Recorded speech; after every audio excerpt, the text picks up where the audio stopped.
Morning. I'm feeling a bit bipolar this morning because traditional markets aren't doing that well and then Bitcoin is doing not so bad.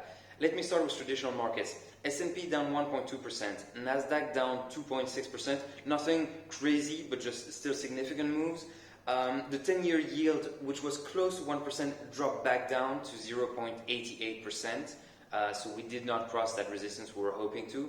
And then the dollar and gold is essentially flat. What is the narrative behind the risk of sentiment? Three things. One, Trump is imposing more restrictions for trades with China, in particular regarding anything that would have a military counterparty in China. So not a crazy restriction or unexpected one, but just weighting down some more on the trade, US-China trade tensions. Second one, central bankers are issuing more warnings about the fact that even though we do have a vaccine or a vaccine that is advancing rapidly, it doesn't solve the pandemic as of yet, and the economic recovery is going to be slow. And then the third one, a bit more on the Asia side, is Australia and China relationships deteriorating further. Now, they were not that good, in the past few months, but each party is kind of blaming each other for the decline in relationships. And yesterday, I think China was saying that Australia was to blame. So there you have it. Pretty negative news, and so you can see that in the price in financial markets.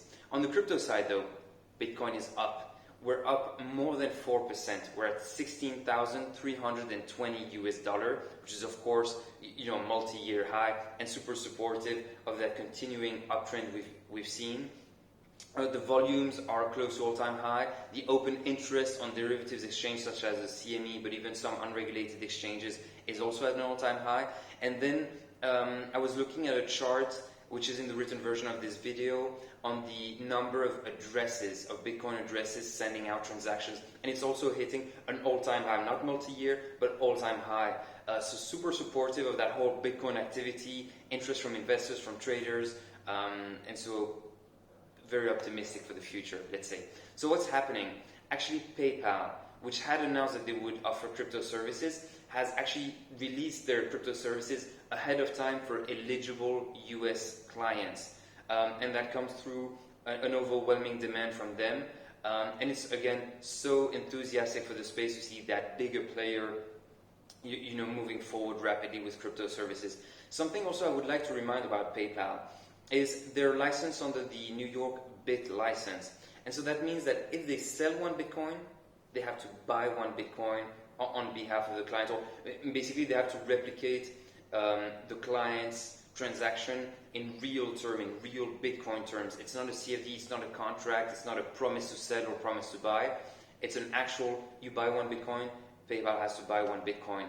And so that means that when those users start to pour in, it's going to be very big, and you're going to feel the scarcity of Bitcoin dramatically.